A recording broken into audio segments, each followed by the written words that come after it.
Today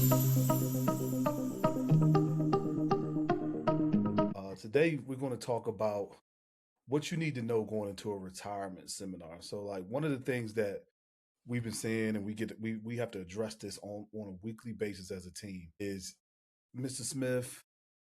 We're getting all types of things in the mail, invites to dinner seminars, in type to education seminars.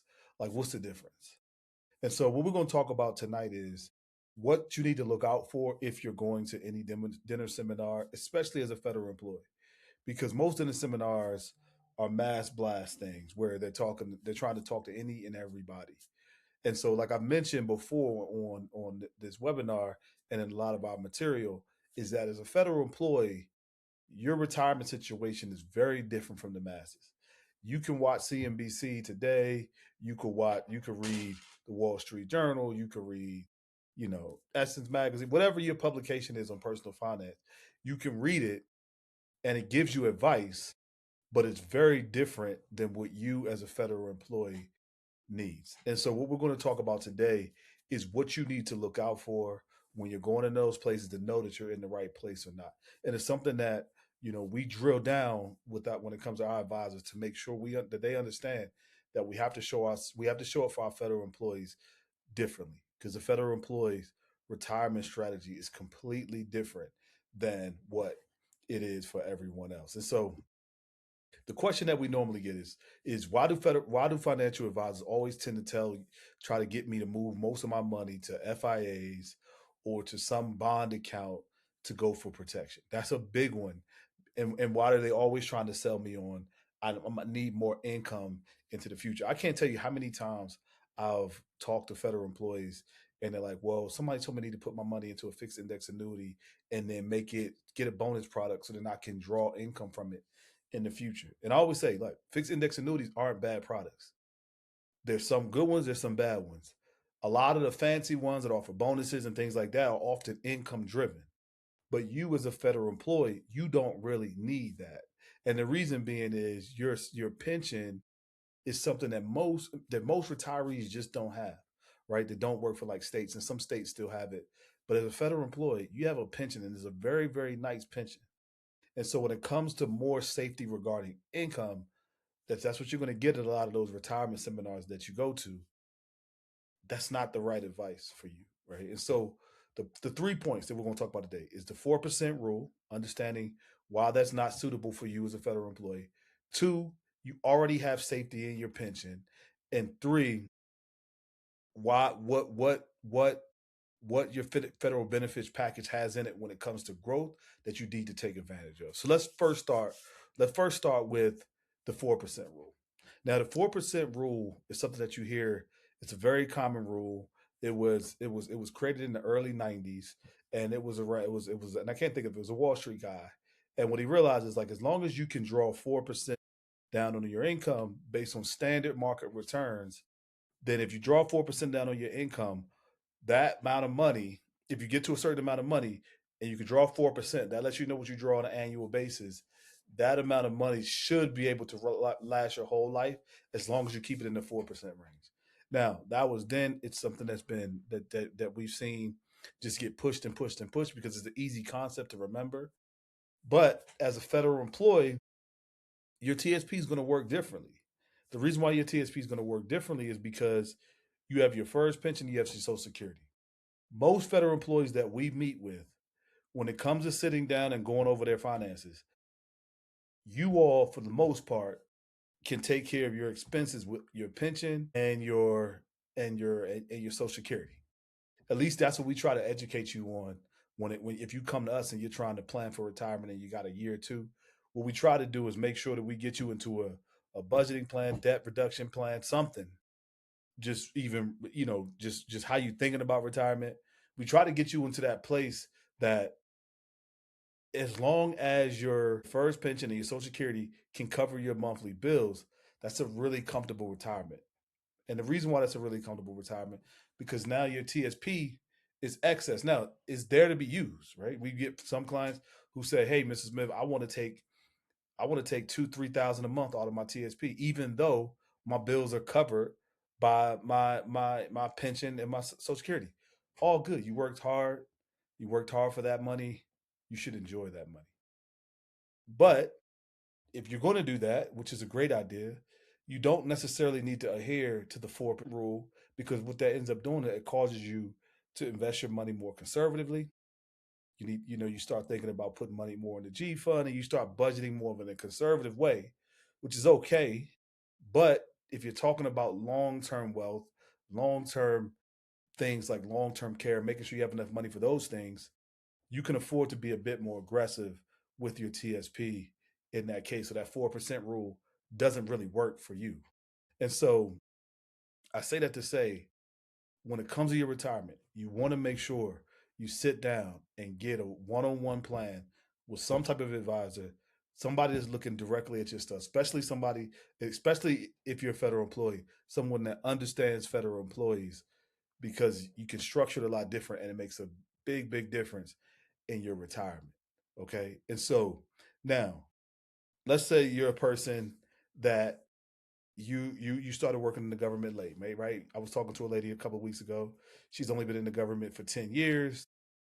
She's now 65 and she's ready to retire. Her pension is not that much. Her social security is a lot. She has a decent amount of her TSP.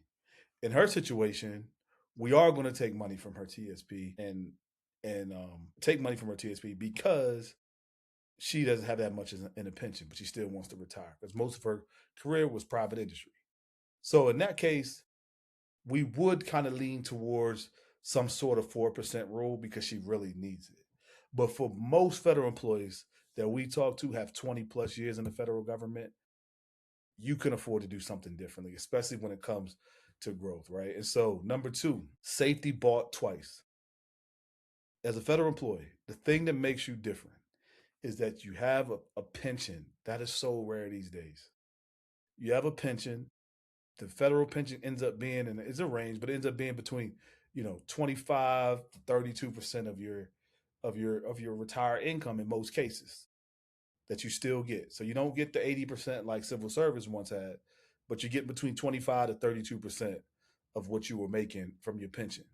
Plus, you're now getting your Social Security. Civil service didn't get Social Security. So then now you have those two checks.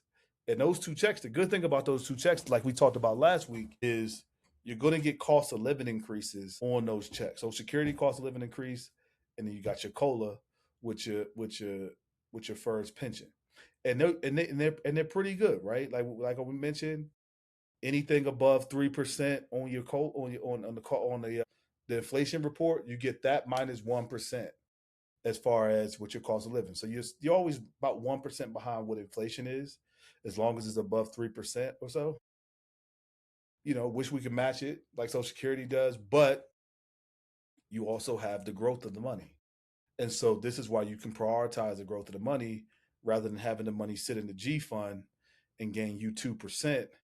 Inflation's up 4. Your paycheck is your cost of living increase for that year, since it's 4, is only 3. And so you're losing on both sides. And so because you have that safety in the pension, you can afford to be more aggressive with your TSP. And so as we always talk about, we like to say you can have your growth bucket versus your protected bucket. And how those percentages work out is all individual to you, but we'll walk through it on the call. When you meet with someone, you should talk about that. But that protected bucket, if you have a lot of money in the CNS, or you're still getting, and when you look at the CNS, if you look at the last 10 years, the C fund is around 14 as of today, and the S fund is around 12, 10 to 12. And so you still get that long-term growth. Yes, you might have some volatility over some years, but it's okay because you have some money in that protected bucket. Now, that protected bucket doesn't need to be the whole portfolio because you're not drawing down income, but you can have a portion there and have a portion in that growth bucket, and that amplifies the growth that you get. So you don't need safety twice. Your pension already gives you that safety. Social Security gives you that safety. They pretty much match inflation. You can have a small portion of your money, but you don't have to have all of it in a safety position. And oftentimes when you go to those dinner seminars or retirement seminars, non-federal employees, they don't understand that, or they're just not looking for it because they've run through so many numbers of people that are not, and they have their strict protocols. I mean, and even as us, as we work with federal employees, we still have protocols that we abide by that are specific to federal employees. And so when we have people that are non-federal employees come in, it does require us to be a bit more flexible, but it's easier when we're working with federal employees. And so the reverse is the same for those dinner seminars where people are sending out mass mailers, and then they have you come out, they're sitting down, they're talking to you. Your situation is very different, and you don't just want to be caught getting generic advice when it comes to those things. And so, and oftentimes when we meet with federal employees who have gone to multiple retirement seminars, they always say, "Yeah, this is way different. I mean, that person didn't break that down to me like y'all did. You know, we've been doing this now. Especially me, been doing this now 18 years. There's not much I haven't seen when it comes to federal benefits, and so you want to understand that. So never buy safety twice. Then the last point is just your federal benefits in general and what makes those different. And so the thing that makes the federal employees different is most retirement accounts, especially 401ks that you have in the private sector, there's thousands of different funds that they can invest in. As a federal employee, you have five. Now you have your life cycles, but it's just those are made up of the five funds. The G, F, C, S, and I. You got five options. Not a lot of complexity there. There are five ETFs. They cover five different indexes. You got two safety. You got three growth. And so when it comes to federal employees, it's easier to make decisions because you don't have many options that you could go to. And so when it comes to your retirement, you want to understand. It's like, all right, I got these three funds that are going to get allow me to grow my money, and I got these two accounts that's going to let me keep my money safe. Very simple to make a decision. Well, when you have the conversation, it's very simple. I know it might not be very simple for you now, but it can be simple. Another thing that federal employees have that others don't is you have your FERS supplement. That's a big one. That a lot of advisors that are non-federal employees, they don't take that into to consideration. If you're 57, you're retired as a federal employee, you get and you have 30 years of service, you get a portion, a Social Security supplement. Basically, it's called the FERS supplement. Gives you about 75 of what your Social Security will be at 62. They give you that early. You have to factor that in to your income planning, your tax planning, if you're retiring at 57. And so a lot of retirement seminars, they don't talk about that. Also, you are able to get that at 60 and have 20 years of service. So that's another thing when it goes into that income planning and things like that. You want to keep that in mind as you're getting ready to plan for your retirement. Another thing that federal employees benefit from is the fact that the TSP is a very very is the fees on the TSP are very low compared to other 401ks where the fees can be a bit higher. TSP has a very low fee structure. And so you want to keep that in mind too when you're going to these seminars, and some of the talking points they have are the fees, the fees, the fees. You want to focus on, well, my TSP doesn't have as many fees. And so that's another thing that you want to make sure you understand as you go into these dinner seminars. Let me think. Another one that a lot of federal employees run into is when it comes to long-term care. Long-term care is a topic that gets talked about a lot. Here's my stance from helping thousands of federal employees talk about their retirement and think through their retirement, and sitting through many, many, many seminars as as an advisor, just because I have to keep my license and stuff like that. And the thing with federal employees is this: when it comes to long-term care, especially in the products that are sold out there, when it comes to you as a federal employee, if you're the client, like I mentioned at the beginning, who can cover your pension, your bills can cover, let's say 80% of your pension of your bill, if your pension can cover pension and Social Security can cover 80% of your bills in most cases. This allows you to have your TSP to grow, right? If you're in that situation, long-term care is something that you can self-fund in most cases. And we run an analysis to help you see that. But one of the drivers of fear that most generic advisors throw your way as hook is the fear of long-term care.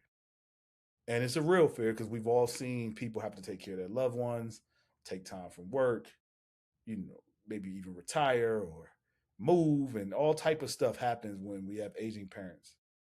And so most people are afraid of that. It's a long term care because it's something that you desire, but it's also one of those things that you don't really desire it until you're older and you're like, well, now I need this. But then because you didn't get it when you were in your 30s and 40s, now you're in your 60s and it's so expensive. And so you're like, I should have this, but it's so expensive. What do I do? And so what I would say, when I see that, what we do is we say, okay, when we're looking at your TSP and we're doing the TSP planning, what we do is we say, okay, let's earmark a certain amount of dollars for long-term care because we sell long-term care. And one of the things that we notice when we're selling it, and why I'm not a big fan of it for federal employees is with long-term care, there's always a dollar amount limit, right? And so you can have how much money you're going to receive a day, how many years the coverage is for, if it's an inflation rider or not on there, all that stuff, what it covers, all those details. But at the bottom line, there's still a maximum spend that the insurance company is going to spend on you in that case, no matter what. And so what we like to do at Fed Legacy is this. Okay, and we know what that amount typically is, right? So what we like to do is we like to say, okay, if this person has enough money, let's just earmark some money in case something happens. Because you might not. You might, I mean, hate to say it, you might pass in your sleep. You might, you might, who knows what's gonna happen? We don't know. But instead of paying for something that you might or might not use, that does go up in costs, like long-term care policies are not fixed costs. And so, because it can be because the cost of health insurance and health medicals, that stuff just fluctuates. And so what we say is this: let's put a certain amount of money aside in case something happens. And so we have that conversation with the people that we meet with, and oftentimes, and but the thing that's what makes you unique as a federal employee, because your cousin or your neighbor, their 401k, they need that because that's income every single month for them because all they have is that 401k and a small social security. They don't have a pension. So their 401k is everything. So if they were to get sick, they can't go into the hospital for long term care, using long term care, also receive an income that their family needs at home and have that pay their medical bills. As a federal employee, it's different for you because, again, you're not using your TSP for income on a daily basis. Now, you might supplement your income, but you still have your TSP growing and growing and growing. So now you get to that point, you're in your late 70s, 80s, whatever it is, and now you need long term care. You have a bunch of money in your TSP. You can use that. You didn't pay any extra money for it. You just grew money that was already there. And so that's another thing when you go to these retirement seminars that you want to be mindful of is them pushing you things that most people need that you don't need.